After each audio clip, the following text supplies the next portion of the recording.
जय हिंद साथियों, स्वागत है आपको आपकी YouTube channel Anoop Roy Roy defence academy में। आज हम आपको आर्मी अग्निवीर का अभ्यास पेपर 14 का गणित पोर्शन को कराएंगे। देखते हैं पहला क्वेश्चन में क्या लिखा है। पहला क्वेश्चन में है, एक संगीत विद्यालय में 75% विद्यार्थी लड़के हैं तो लड़कियों की संख्या 255 हो। लड़कियों की संख्या 255 हो तो लड़कों की संख्या क्या है। माना कि विद्यालय में टोटल जो विद्यार्थी है वो है 100%, तो 100% विद्यार्थी है तो उसमें से अगर 70% लड़के हैं तो रिमेनिंग बचता है 30%। तो 30% क्या होता है, लड़कियां होता है। तो 30% लड़के का मतलब यहाँ बोल दिया लड़कियां का संख्या 255 है तो 1% का मतलब होता है 255/30। और पूछा गया है हमें लड़कों की संख्या ज्ञात करो, यानी कि 70% का मतलब क्या है, 70% लड़कों की संख्या है। 70% मतलब होता है इंटू 70।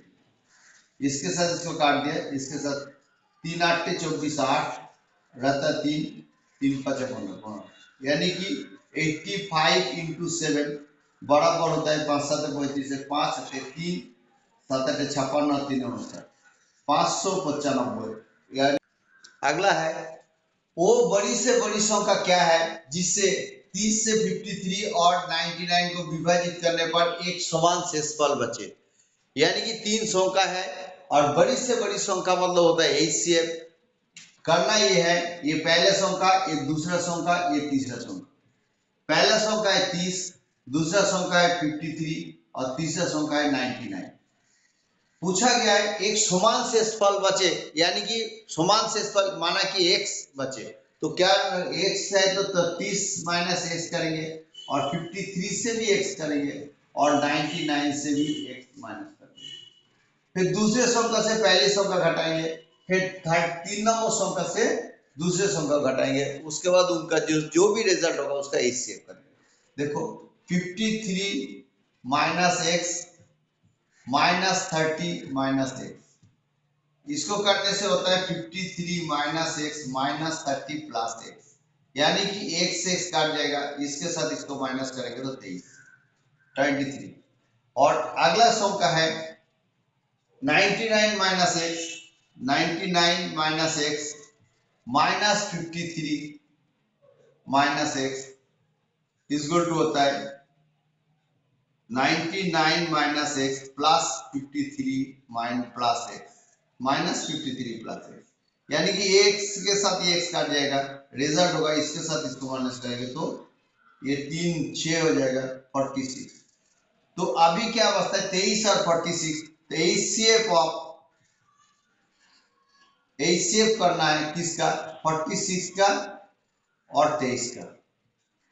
तो हमें एचसीएफ ये दोनों संख्या का एचसीएफ करना है तो एचसीएफ हो जाएगा 23। हमारे इनका एचसीएफ निकलेगा 46 और इसका 23 का, जो दोनों संख्या का अगर एचसीएफ निकलेंगे तो एचसीएफ होगा 23, यानी कि इसका एचसीएफ कितना होगा 23। ऑप्शन नंबर डी इसका आंसर है। अगला क्वेश्चन है, यदि दो संख्या का गुणनफल 4725 और महत्तम समापवर्तक 15 हो तो उनका लघुत्तम समापवर्तक क्या है। ये महत्तम समापवर्तक का मतलब होता है एचसीएफ और लघुत्तम समापवर्तक का मतलब होता है एलसीएम। फॉर्मूला हमें मालूम है, किसी संख्या का एलसीएम गुना एचसीएफ बराबर पहले संख्या इंटू दूसरा संख्या, ये दोनों संख्या का गुणफल है। जबकि दिया हुआ है दोनों संख्या का गुणफल 4725 और दिया महत्तम समापवर्तक यानी कि एचसीएफ दे रखा है 15, पूछा गया है एलसीएम कितना है। तो 15 के साथ अगर हम इसको काटेंगे तो 3 15 3 45 हो जाता है और यह हो जाता है 22 15 के 15 फिर 3 5 15 315, यानी कि एलसीएम इक्वल टू 315 ऑप्शन है इसका। अगला क्वेश्चन नेक्स्ट है, एक काम को ए और बी 12 दिन में, ए सी और ए 20 दिन में, बी और सी 15 दिन में पूरा करता है। यदि तीनों मिलकर एक साथ कार्य करे तो कितने दिनों में काम को पूरा करेंगे। देखते हैं, ए और बी यानी कि ए प्लस दोनों मिलके 12 दिन में करता है और ए सी और ए 20 दिन में काम को पूरा करता है, और बी और सी ये दोनों मिलकर 15 दिन में काम को पूरा करता है। यानी कि हमारा टोटल काम कितना है, तो हम इनका एलसीएम करेंगे तो टोटल काम मिलेगा 60। ये 5 दिनों में ए और बी अगर एक दिन का काम है 5 यूनिट, सी और ए का एक दिन का काम है 3 यूनिट, और बी और सी का एक दिन का काम है 4 यूनिट। यानी कि ये 2 ए होता है, 2 बी है और 2 सी है। तो हम इसको लिख सकते हैं 2 ए प्लस बी प्लस सी। दो दो बार काम करते हैं, एक ए 2 बार, बी 2 बार और सी 2 बार करके काम करने से ये टोटल काम करता है 8 और 4 12 यूनिट काम करता है, 12 यूनिट काम करता है एक दिन। यानी कि टोटल काम हमारा 60 है, 12 दिन में अगर करेगा तो 5 12 60, 5 दिन में इसको पूरा करेंगे। अगर 2 बार काम करेंगे तो 5 दिनों में करेंगे। अगर सिंगल या सभी मिलके पूछा गया है, तीनों मिलकर काम को कितना करेगा, यानी कि ए प्लस बी प्लस सी मिलकर 5 इंटू 2 तो डबल काम हो जाएगा, 10 दिनों में करेंगे। ऑप्शन ए 10 दिनों में, ऑप्शन डी। अगला क्वेश्चन दे रखा है, एक आयताकार क्षेत्र का क्षेत्रफल 560 सेंटीमीटर स्क्वायर है और एक भुजा 20 सेंटीमीटर है, तो इनका परिमाप बताइए। परिमाप मतलब उसकी चारों तरफ का इलाका बताइए। ये है आयताकार क्षेत्र। आयताकार वो होता है जिसका आमने सामने का भुजा समान होता है। अगर इनका भुजा एक एल होता है और बी होता है, इनका क्षेत्रफल हमेशा एल इंटू बी होता है, लंबाई गुना चौड़ाई इसका क्षेत्रफल होता है। हमें दे रखा है क्षेत्रफल, क्षेत्रफल मतलब होता है एल इंटू बी, तो यानी कि इसका क्षेत्रफल दिया है 560, एल और एक भुजा दे रखा है, भुजा है 20 सेंटीमीटर, यानी कि माना कि बी है 20 सेंटीमीटर, तो एल इंटू बी होगा 20 सेंटीमीटर। तो अगर इसके साथ इसको अगर काट दिया, इसके साथ इसको काट दिया तो 28, तो L is equal to 28 centimetre. तो हम L is equal to 28 centimetre. हमें पूछा गया इसका परिमाप क्या है। परिमाप का मतलब ये होता है, फॉर्मूला ये है, परिमाप इज इक्वल टू 2 एल है और 2 बी है, 2 बार लंबाई है 2 बार चौड़ाई है, लिखेंगे हम 2 एल प्लस बी, यानी कि 2 इंटू एल हो गया 28 प्लस 20। अगर इसको हम जोड़ेंगे तो 2 इंटू 48 है, 48 96 सेंटीमीटर, 96 सेंटीमीटर, यानी कि ऑप्शन ए आंसर है। अगला क्वेश्चन, अगला है, एक टायर की त्रिज्या 7 सेंटीमीटर है, तो 50 चक्कर लगाने में कितनी दूरी तय करेगा। यानी कि गोल चक्र सर्कल है, सर्कल का जो परिमाप है, वो परिमाप का जो त्रिज्या है यहां से आता है 7 सेंटीमीटर, तो परिमाप निकल गया तो हमें उसका दूरी निकल जाएगा। यानी कि परिमाप is equal to 2 pi r. पूछा गया है 2 पाई मतलब 22/7 इंटू आर मीन 7, यानी कि 44 सेंटीमीटर इसका परिमाप। परिमाप अगर इसको काट दिया जाए, इसका लंबाई में मिल जाएगा 44 सेंटीमीटर। ये 50 चक्कर लगाएगा, 50 एक चक्कर 44 सेंटीमीटर है, तो 50 चक्कर में 44 इंटू 50, अगर हम इसको गुना करेंगे 4 5 कुछ 0 अरे 2 पूरी 2 22, तो ये सेंटीमीटर है, तो ये भी सेंटीमीटर हो जाएगा 2200 सेंटीमीटर, यानी कि 22 मीटर। सेंटीमीटर को 100 से भाग करने से मीटर होता है, तो 22 मीटर, यानी कि ऑप्शन नंबर डी है इसका आंसर। अगला क्वेश्चन, नेक्स्ट क्वेश्चन है, एक कार्यालय में 20 श्रमिकों का औसत आय 1900 रुपया है, प्रति माह है। यदि प्रबंधक का आय उसमें जोड़ दिया जाए तो औसत आय 2000 रुपया प्रति माह हो जाता है। तो प्रबंधक का आय कितना है ये पूछा गया है। औसत का मतलब ही होता है कुल जोग बाय कुल संख्या। अगर इसका जोग निकालेंगे तो औसत इंटू संख्या को गुना करेंगे तो कुल जोग मिल जाएगा, यानी कि 20 श्रमिकों का कुल जोग मतलब होता है औसत इंटू संख्या, यानी कि 20 श्रमिक है, 1900 रुपया है औसत आयु और 20 है, यानी कि 38,000 रुपया इसका कुल आय 38,000 रुपये हो जाता है।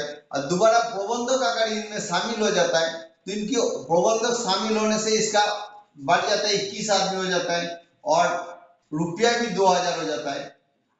यानी कि प्रबंधक के साथ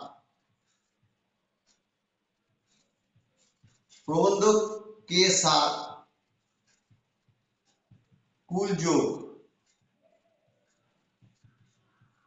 प्रबंधक के साथ कुल जोड़ होगा, इसको जोड़ने से 21 दूने 42 हो जाता है। तो प्रबंधक का आय हो जाता है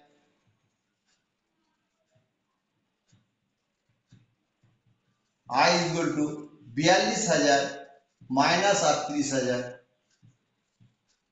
इक्वल टू 4,000।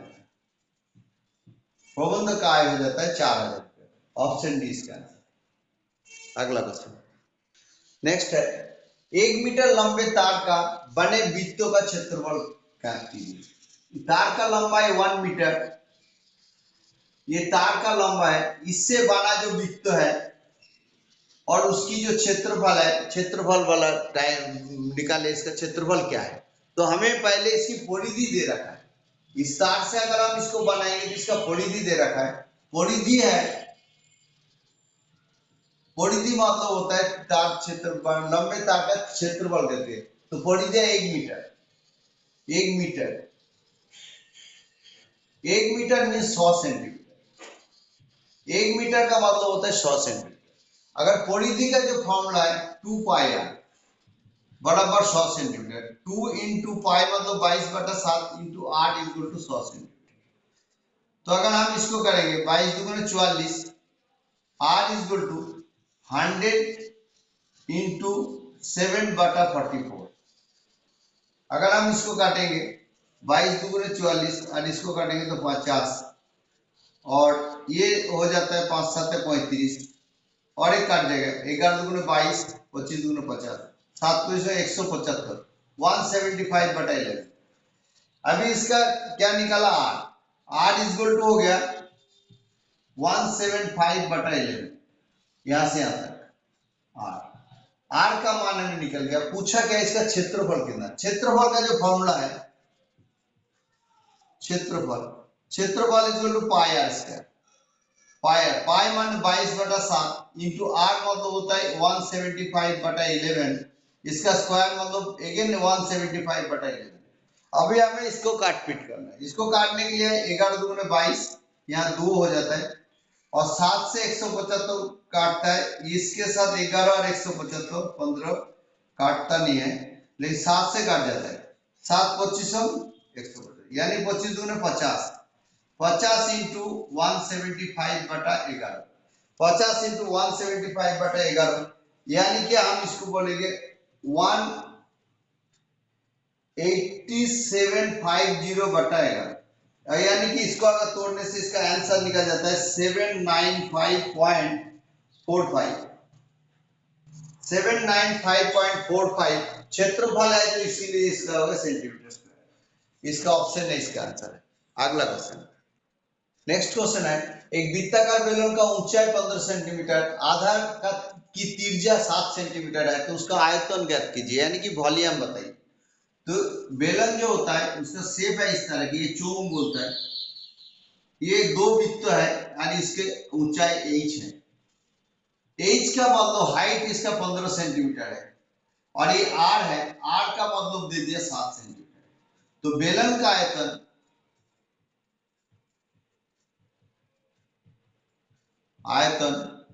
बराबर होता है 2 पाई आर स्क्वायर h।